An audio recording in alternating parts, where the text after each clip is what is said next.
मध्य प्रदेश में uniform civil code यानी UCC को लेकर सियासत गर्मा गई है। रामेश्वर शर्मा और आरिफ मसूद के बीच तीखी जुबानी जंग देखने को मिल रही है। मुख्यमंत्री मोहन यादव के संकेतों के बाद यूसीसी का मुद्दा अब सिर्फ कानून तक सीमित नहीं रहा। यह जनसंख्या, धर्म और सरकार की मंशा तक पहुंच चुका है। रामेश्वर शर्मा ने यूसीसी का खुलकर समर्थन किया। उन्होंने कहा, देश में तेजी से बढ़ती जनसंख्या एक बड़ी समस्या है। उन्होंने तीखे शब्दों में कहा कि एक कौम में 5 बीवी और 25 बच्चे पैदा करना संकट खड़ा कर रहा है। उन्होंने जोर देकर कहा, यूसीसी लागू होगा तो ऐसी समस्याओं पर कंट्रोल लगेगा। इतना ही नहीं, उन्होंने कांग्रेस पर भी निशाना साधा। जब सबको शिक्षा, रोजगार और सरकारी योजनाओं का फायदा बराबर मिलता है तो कानून भी एक जैसा होना चाहिए।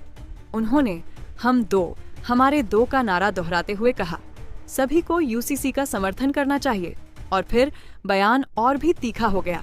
उन्होंने आरिफ मसूद पर सीधा हमला करते हुए कहा, तुम पढ़े लिखे हो, सब जानते हो, बम बनाना भी जानते हो। साथ ही उन्होंने बढ़ती आबादी को लेकर चेतावनी दी, अगर यही चलता रहा तो कब्रिस्तान में जगह भी नहीं बचेगी।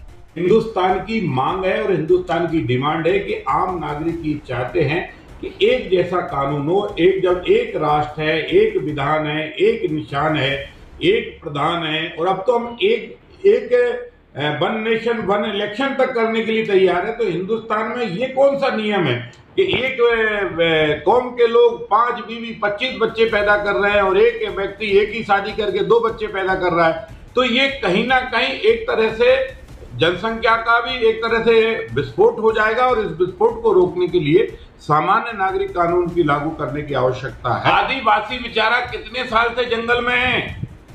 ये दुर्भाग्य कि कांग्रेस ने ना तो उसको पढ़ने दिया ना उसको बढ़ने दिया। मुसलमानों, आरिफ मसूद भाई, जरा कान खोलकर सुनो। तुम तो सब जानते हो, पढ़े लिखे हो, तुम जज हो, बैरिस्टर रहे हो, मंत्री हो, विधायक हो, स्कूल में हो, कॉलेज में हो, स्कूल कॉलेज चला रहे हो, मदरसे चला रहे हो, बम बनाना जानते हो, सब कुछ करना तो आता है तुमको। आरिफ मसूद ने भी जवाब देने में कोई कसर नहीं छोड़ी। उन्होंने कहा, रामेश्वर शर्मा को शर्म आनी चाहिए। बम वाले बयान पर पलटवार करते हुए मसूद बोले, ये बातें वही कर सकते हैं, शायद उन्होंने ही कभी ऐसा किया होगा, मैं ऐसा नहीं कर सकता।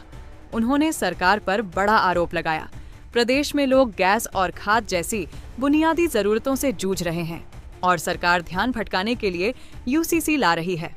मसूद ने इसे भेदभावपूर्ण बताते हुए कहा, यह एक खास समुदाय यानी मुसलमानों को निशाना बनाने की कोशिश है। उन्होंने बड़ा सवाल भी उठाया, अगर आदिवासी और कुछ समुदायों को यूसीसी से बाहर रखा जाएगा तो इसे यूनिफॉर्म कैसे कहा जाएगा? जो कानून सब पर बराबर लागू नहीं होता, वो समानता का दावा कैसे कर सकता है?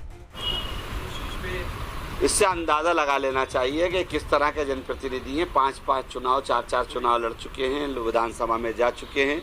उसके बाद भाषा का प्रयोग समझ में आना चाहिए, इससे ही उनका पढ़ाई लिखाई का स्तर पता चल जाता है। जनता के बीच में मानहानि देखो, इन चीज़ों पे मैं कभी भारतीय जनता पार्टी के ऐसे इल्ज़ामों का कभी मैं कोई परवाह नहीं पालता। मेरे मध्य विधानसभा भोपाल की जनता मेरे लिए बहुत अच्छी है और वो इनको सबको समय समय के जवाब देती रहती है और बहुत करारा जवाब देती है। न्यायालय में चुनौती देंगे क्या लगे, जनता देगी इनको जवाब। अच्छा, एक चीज़ और है, ये बार बार कहते हैं कान खोल कर सुन लें, कान खोल कर सुन लें। तो इनसे ये भी पूछ लीजिए आप लोग कि कान बंद करके कौन सुनता है, वो बता दें।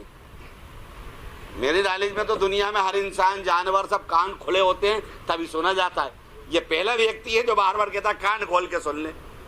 कॉमन सिविल लाना है या यूजीसी की बात करते हो आप, तो बात सीधी है कि हमारे रिलीजियस जो बाउंडेशन है उसको अगर आप नहीं तोड़ते तो हमें कोई दिक्कत नहीं। और अगर रिलीजियस में प्रॉब्लम है तो मुस्लिम्स को ही नहीं सभी को रहेगी। बहुत सारे धर्म में, ईसाई भी हैं, उसमें ट्राइबल भी आते हैं, उसमें सिख भी आते हैं, बुद्धिस्ट भी आते हैं, तो बहुत सारी चीज़ें हैं। यह पहली बार नहीं है जब दोनों नेता आमने सामने आए हों। हिजाब, धार्मिक जुलूस, अतिक्रमण और स्थानीय मुद्दों पर भी इनकी भिड़ंत होती रही है। एक तरफ रामेश्वर शर्मा जो जनसंख्या नियंत्रण और यूसीसी के समर्थक हैं, दूसरी तरफ आरिफ मसूद जो अल्पसंख्यकों और धार्मिक अधिकारों की आवाज उठाते रहे हैं। अब सवाल ये है, क्या यूसीसी वाकई समानता का रास्ता है या फिर यह एक नया राजनीतिक मुद्दा बनता जा रहा है?